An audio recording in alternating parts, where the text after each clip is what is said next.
Hello, welcome to tasty dish. ഞാനൊരു അടിപൊളി സ്നാക്സാണ് കേട്ടോ കൊണ്ടുവന്നത്.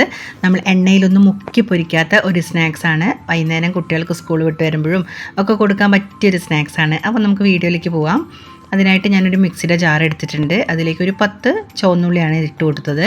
പിന്നെ അതിലേക്ക് ഒരു 1/2 ടേബിൾ സ്പൂണോളം പെരുംജീരകം, അതായത് വലിയ ജീരകം, ഒരു 1/4 ടേബിൾ സ്പൂണ് ചെറിയ ജീരകം. അപ്പോൾ ചെറിയ ജീരകവും വലിയ ജീരകവും ഇട്ടിട്ടുണ്ട്, ഉള്ളി ഇട്ടിട്ടുണ്ട്.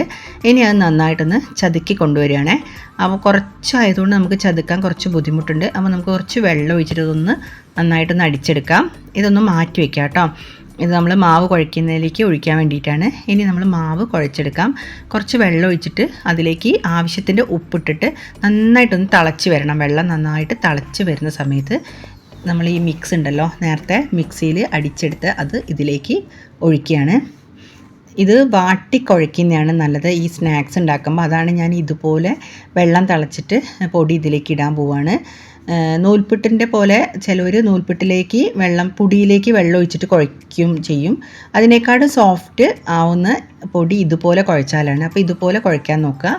എന്നിട്ട് നമ്മൾ ആവശ്യമുള്ള പൊടി ഇതിലേക്ക് ഇടുക. ഞാനൊരു 1.5 കപ്പ് പൊടി ഇട്ടിട്ടുണ്ട്. അപ്പോൾ 1 കപ്പിന് 1.5 കപ്പ് എന്നുള്ള രീതിയിൽ വെക്കുക കേട്ടോ. എന്നിട്ട് ഇതൊന്ന് കുഴച്ചെടുക്കുക. വാട്ടി കുഴയ്ക്കുക എന്നാണ് ഇതിന് പറയുക. ഈ പൊടിയൊക്കെ ഇതിലേക്ക് നല്ല ചൂടോട് കൂടിയിട്ട് ഒന്ന് കുഴച്ചെടുക്കാം. നല്ല ചൂടാണ്. അപ്പോൾ ഈ ചൂട് സമയത്ത് നമുക്കിതൊന്ന് കുഴച്ചെടുക്കാൻ നല്ല ബുദ്ധിമുട്ടാണ്. അപ്പോൾ കയ്യിൽ വെച്ച് നന്നായിട്ടൊന്ന് ഇളക്കിയതിന് ശേഷം ഒരു പ്ലേറ്റിലേക്ക് ഇതൊന്ന് ഒഴിച്ചു കൊടുക്കാം. നല്ലോണം തണിഞ്ഞതിന് ശേഷം മാത്രമേ നമുക്ക് കൈ വെച്ച് പ്രസ് ചെയ്ത് കുഴയ്ക്കാൻ പറ്റുള്ളൂ. അപ്പോൾ നല്ല ഫാനിൻ്റെ ചൂട്ടിൽ ഇതൊന്ന് വെച്ചിട്ടൊന്ന് തണിയാൻ വേണ്ടിയിട്ട് ഒന്ന് ഞാൻ വെക്കുകയാണ് കേട്ടോ. അപ്പോൾ തണിയുന്നതിന് വരെ ഒന്ന് വെയിറ്റ് ചെയ്യാം. ആ സമയമാകുമ്പോഴേക്കും നമുക്ക് കുറച്ച് ഫില്ലിങ് റെഡിയാക്കാനുണ്ട്. ഒരു പാൻ അടുപ്പത്തേക്ക് വെച്ചിട്ട് കുറച്ച് വെളിച്ചെണ്ണ ഒഴിച്ചിട്ട് അതിലേക്ക് ഒരു 3 മീഡിയം സൈസിലുള്ള സവാള നന്നായി ചെറുതായിട്ട് അരിഞ്ഞിട്ട് അതിലേക്ക് ഇടുന്നുണ്ട്. പൊടിയായിട്ട് അരിഞ്ഞത് അതൊന്ന് വഴറ്റിയെടുക്കണം. അപ്പോൾ ഒന്നത് വഴറ്റിയെടുക്കാം. സവാളയൊക്കെ ഒന്ന് വാടി കിട്ടുന്ന വരെ നന്നായിട്ടൊന്ന് വഴറ്റിയെടുക്കണം കേട്ടോ. നല്ല ചൂടിലൊന്ന് എളുപ്പത്തിലൊന്ന് ഇതുപോലെ ഇളക്കിയിട്ട് ഒന്ന് വഴറ്റിയെടുക്കാം. അപ്പോൾ സവാള ഇതായാലും ഒന്ന് വഴറ്റിയതിന് ശേഷം നമുക്ക് ആവശ്യത്തിനുള്ള ഉപ്പ് അതിലേക്ക് ഇടണം. പെട്ടെന്ന് തന്നെ സവാള വഴറ്റി കിട്ടാൻ വേണ്ടിയിട്ടാണ്. ഇനി അതൊന്ന് ഉപ്പിട്ടിട്ടൊന്ന് ഇളക്കി കഴിഞ്ഞതിന് ശേഷം നമുക്ക് ഇഞ്ചി, വെളുത്തുള്ളി, പച്ചമുളക് ഇത് നന്നായിട്ടൊന്ന് ചതുക്കിയെടുക്കുക. 3ഉം കൂടി ചതുക്കിയെടുത്തിട്ട് അതും കൂടി ഇതിലേക്ക് ഇട്ട് കൊടുത്തിട്ടുണ്ട്. പിന്നെ ആവശ്യത്തിന് മുളക് പൊടി, മഞ്ഞൾപ്പൊടി, പിന്നെ നമുക്കൊരു സ്പൂണോളം ചിക്കൻ മസാലപ്പൊടി. മുളക് പൊടിയൊക്കെ നമ്മൾ ആവശ്യത്തിന് എരിവിനനുസരിച്ച് കൂട്ടുകയും കുറയ്ക്കുകയൊക്കെ ചെയ്യാം കേട്ടോ. അവിടെ ഞാൻ നന്ന കുറവാണ് മുളക് പൊടി ഇട്ടത് മക്കൾക്കൊക്കെ കൂട്ടാൻ വേണ്ടിയിട്ട്. അപ്പോൾ നിങ്ങൾ ആവശ്യത്തിനുള്ള മുളക് പൊടി ഇതിലേക്ക് ഇട്ടോളൂ.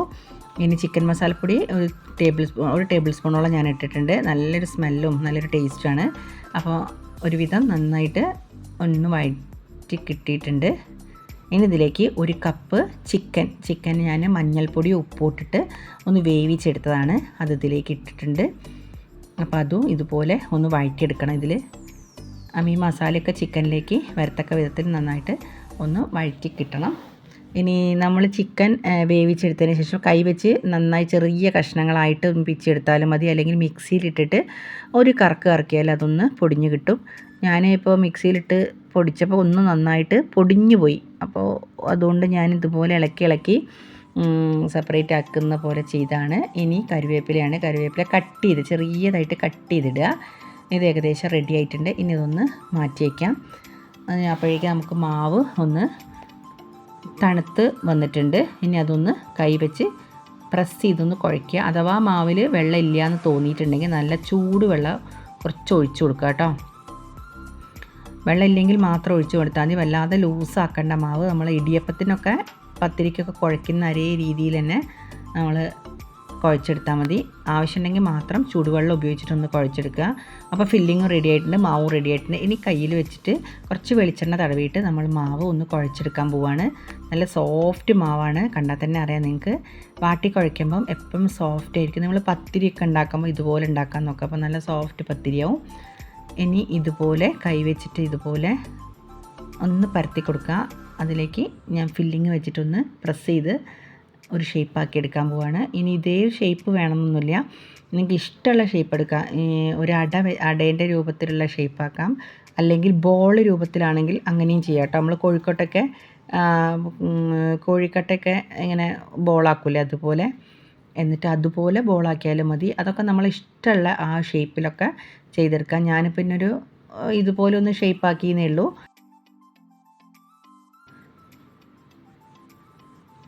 ഇതിപ്പോൾ ചിക്കൻ കഴിക്കുന്നവർക്ക്, ചിക്കൻ കഴിക്കാത്തവർക്ക് എങ്ങനെ വേണമെങ്കിലും ഉണ്ടാക്കാം കേട്ടോ. ഫില്ലിങ്ങൊക്കെ നമ്മളെ ഇഷ്ടം പോലെ എങ്ങനെ വേണമെങ്കിൽ ഉണ്ടാക്കാം. മുട്ട വെച്ചുണ്ടാക്കാം, അല്ലെങ്കിൽ വെജിറ്റബിൾ വെച്ചുണ്ടാക്കാം, എന്ത് വേണമെങ്കിലും ചെയ്യാം.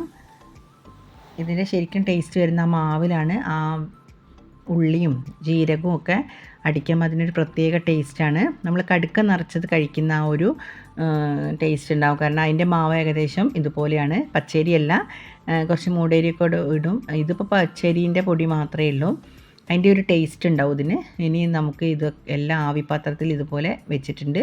ഇനി ഇതൊന്ന് ഒരു 10-15 മിനിറ്റ് ഇത് വേവുന്ന വരെ ഒന്ന് ആവിയിൽ വെച്ചിട്ട് ഒന്ന് വേവിച്ചെടുക്കാം. അപ്പോൾ അത് അടച്ച് വെച്ചിട്ടുണ്ട്. ഒരു 10-15 മിനിറ്റ് കഴിഞ്ഞിട്ട് നന്നായി ആവി വന്ന് തുടങ്ങിയിട്ടുണ്ട്. ഇനി നമുക്കിതൊന്ന് വാങ്ങിച്ച് വെക്കാം കേട്ടോ. അപ്പോൾ ഈ ചൂടോടുകൂടി ഇപ്പം എടുക്കുമ്പോഴേക്കും നമ്മൾ പൊട്ടിപ്പോവും, അടിഭാഗം പൊട്ടിപ്പോവും. അപ്പം ചൂട് തണിഞ്ഞിട്ട് നമുക്ക് പുറത്തേക്ക് എടുക്കാം. ഇപ്പം തന്നെ കണ്ടോ, ഇത് എടുക്കുമ്പോൾ തന്നെ നല്ല സോഫ്റ്റ് ആണെന്ന് മനസ്സിലാക്കാം. ഇനി നമുക്കിതൊന്ന് തണിയാൻ വെക്കണം. നന്നായി തണിഞ്ഞതിന് ശേഷം നമുക്കിത് സെപ്പറേറ്റ് ആക്കി എടുക്കാം. അപ്പോഴേക്ക് നമുക്കൊരു പാൻ അടുപ്പത്തേക്ക് വെച്ച് കുറച്ച് വെളിച്ചെണ്ണ അതിലേക്ക് ഞാൻ ഒഴിച്ചു കൊടുക്കുകയാണ്. ഇനി ഇതൊന്ന് ജസ്റ്റ് ഒന്ന് ചെറുതായിട്ടൊന്ന് ഫ്രൈ ചെയ്തെടുക്കാൻ വേണ്ടിയിട്ടാണ്. എണ്ണയൊന്നും അധികം വേണ്ട, കുറച്ച് എണ്ണ, ഞാൻ കുറച്ച് കൂടുതൽ ഒരു ടേബിൾ സ്പൂണോളം എണ്ണ വേണമെങ്കിൽ മതി. അതിലേക്ക് കുറച്ച് മുളക് പൊടി, കുറച്ച് ഒരു പേരിന് വളരെ കുറച്ച് ചിക്കൻ മസാലപ്പൊടിയും കൂടി ഇട്ട് കൊടുക്കുന്നുണ്ട്. എന്നിട്ട് അത് നന്നായിട്ട് നല്ല കളറ് വരും. ആ വെളിച്ചെണ്ണയിൽ കിടന്ന് നല്ല മെറൂൺ കളറ് വരുമ്പോൾ നമുക്ക് കരിയാതെ നോക്കണം. കാരണം മുളക് പൊടി വളരെ പതുക്കെ സിമ്മിലാക്കിയിട്ട് ഗ്യാസ് ഇതുപോലെ മുളക് പൊടി ഒന്ന് ചൂടാക്കിയെടുക്കുക. അപ്പോൾ നല്ല കളറ് വരും. എന്നിട്ട് നമുക്ക് ഇത് ഉണ്ടാക്കി വെച്ച് നല്ല തണുത്തതിന് ശേഷം ഇതിലേക്ക് വെച്ച് കൊടുത്തിട്ട് ഇതുപോലെ 2 ഭാഗവും അങ്ങോട്ടും ഇങ്ങോട്ടും മറച്ചിട്ടിട്ട് ഓരോ ഭാഗവും നന്നായിട്ട് ഒന്ന് ഫ്രൈ ചെയ്തെടുക്കാം. അപ്പോൾ നല്ല രുചിയാണ്. കുറച്ച് നേരം ഒന്ന് ഫ്രൈ ചെയ്തെടുക്കണം. വെച്ച അപ്പം തന്നെ നമുക്ക് എടുക്കണ്ട. കുറച്ച് നേരം അതിൽ കിടന്നിട്ട് ആ എണ്ണയിലൊക്കെ കിടന്നിട്ട് ആ മുളക് പൊടിയൊക്കെ ഇതിലേക്ക് പിടിക്കത്തക്ക രീതിയിൽ ഒന്ന് അങ്ങോട്ടും ഇങ്ങോട്ടും ഇടയ്ക്കിടയ്ക്ക് ഒന്ന് മറച്ചിട്ട് ഈ പാനൊന്ന് ഇങ്ങനെ ചെരിച്ച് വെച്ചാലും മതി. ഇതുപോലെ ഇളക്കി കൊടുത്താലും ഇതൊക്കെ ഇങ്ങനെ ഇളകി കിട്ടും. അപ്പോൾ ഇതുപോലെ ഇളക്കി എല്ലാ സ്ഥലത്തും ആ മസാലയൊക്കെ വരത്തക്ക വിധത്തിൽ ഇതുപോലെ ചെയ്ത് വയ്ക്കാം.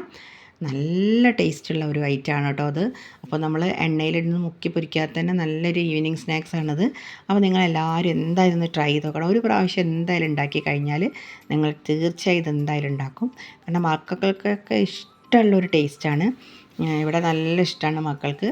അപ്പോൾ ഇതുപോലെ ഒരുപാട് എണ്ണയൊന്നും ഉപയോഗിക്കാതെ ഇതുപോലെ ഉണ്ടാക്കി മക്കൾക്ക് കൊടുക്കാം. അപ്പോൾ എൻ്റെ വീഡിയോ ഇഷ്ടപ്പെട്ടാലും സബ്സ്ക്രൈബ് ചെയ്യാത്തവരൊക്കെ ഒരുപാട് പേരുണ്ടെങ്കിലും ജസ്റ്റ് ഒന്ന് സബ്സ്ക്രൈബ് ചെയ്ത് എല്ലാവർക്കും ഫാമിലീസിനും ഫ്രണ്ട്സിനൊക്കെ ഒന്ന് ഷെയർ ചെയ്ത് കൊടുക്കുക കേട്ടോ. നമ്മളെ സപ്പോർട്ട് ചെയ്യുക, നിങ്ങളെല്ലാവരും നമ്മളെ സപ്പോർട്ട് ചെയ്യുക. അപ്പോൾ എൻ്റെ വീഡിയോ ചാനലിൽ ഒരുപാട് വീഡിയോസ് ഞാൻ ഇട്ടിട്ടുണ്ട്. എണ്ണയില്ലാത്ത പലഹാരങ്ങൾ, കുട്ടികൾക്ക് 4 മണിക്കൊക്കെ ഉണ്ടാക്കാൻ പറ്റിയ പലഹാരങ്ങളൊക്കെ ഒരുപാട് ഞാൻ വീഡിയോസിൽ ഇട്ട് കൊടുത്തിട്ടുണ്ട്. അധികം എണ്ണ ഒന്നും ഉപയോഗിക്കേണ്ടേ. അപ്പോൾ അതൊക്കെ നിങ്ങളൊന്ന് കയറി കാണുക. എനിക്ക് നിങ്ങളെല്ലാവരും എന്നെ സപ്പോർട്ട് ചെയ്യാം. അപ്പോൾ ഇത് നമ്മൾ ഈവനിങ് സ്നാക്ക് ഇപ്പോൾ ഏകദേശം നമുക്ക് ഇത് റെഡി ആയിട്ടുണ്ട്. ഇനി നമുക്കിതൊന്ന് പ്ലേറ്റിലേക്കൊന്ന് വാങ്ങിച്ച് വെക്കാം കേട്ടോ. 2 ഭാഗവും ഒന്ന് ഇതുപോലെ നല്ലോണം മുരിഞ്ഞാലേ അതിൻ്റെ ഒരു ടേസ്റ്റ് ഉണ്ടാവുള്ളൂ. ആ വെളിച്ചെണ്ണയിൽ ഇട്ടിട്ട് അപ്പം തന്നെ എടുത്താലും അതിൻ്റെ ടേസ്റ്റ് കിട്ടില്ല. ഒന്ന് അങ്ങോട്ടും ഇങ്ങോട്ടും ഇടയ്ക്കൊന്ന് മറിച്ച് ഇട്ടാലൊക്കെ അതിൻ്റെ ആ ടേസ്റ്റ് ഉണ്ടാവുള്ളൂ. ഇതുപോലെ ഗസ്റ്റൊക്കെ വന്നാലും ഇതുപോലെ ഒരു വെറൈറ്റി സംഭവം ഉണ്ടാക്കി കൊടുക്കുമ്പോൾ അവർക്കും ഇഷ്ടപ്പെടും. അങ്ങനെ ഞാനിതൊക്കെ പ്ലേറ്റിലേക്കിട്ട് വയ്ക്കുകയാണ്. കാണുമ്പോൾ തന്നെ ഇതിപ്പോൾ എൻ്റെ വീഡിയോയിൽ കുറച്ച് ലൈറ്റിൻ്റെ ഒരു പ്രശ്നമുള്ളതുകൊണ്ട് കറക്റ്റായിട്ട് കളർ കിട്ടുന്നില്ല. നല്ല കളറാണ്, നല്ല മെറൂൺ കളറിലാണ് നമ്മൾ ഈ പലഹാരം. ആ കളർ തന്നെ കണ്ടിട്ട് നല്ല ഒരു കാണാൻ തന്നെ നല്ലൊരു ഭംഗിയാണ്. അപ്പോൾ ഈ ഫോണിലെ ചെറിയൊരു പ്രശ്നത്തോണ്ടാണ് ഈ കളറൊന്നും ക്ലിയറായിട്ട് കാണാത്തത്. അപ്പോൾ ഉണ്ടാക്കി കളർ തന്നെ കണ്ടാൽ നമുക്കൊരു നല്ലൊരു അട്രാക്ഷൻ ഉണ്ടാവും. അത്രയും നല്ല ഭംഗിയാണ് ഈ പലഹാരം. അപ്പോൾ നിങ്ങൾ എന്തായാലും ട്രൈ ചെയ്ത് നോക്കണം. എന്നിട്ട് എനിക്കൊന്ന് കമൻറ്റ് ഇടണം നിങ്ങൾ ട്രൈ ചെയ്തിട്ട് എങ്ങനെ ഉണ്ട് എന്നൊക്കെ. ഇതുപോലെ അടുത്ത വീഡിയോസിൽ കാണുന്നവരെ അതുവരേക്കും ബായ്.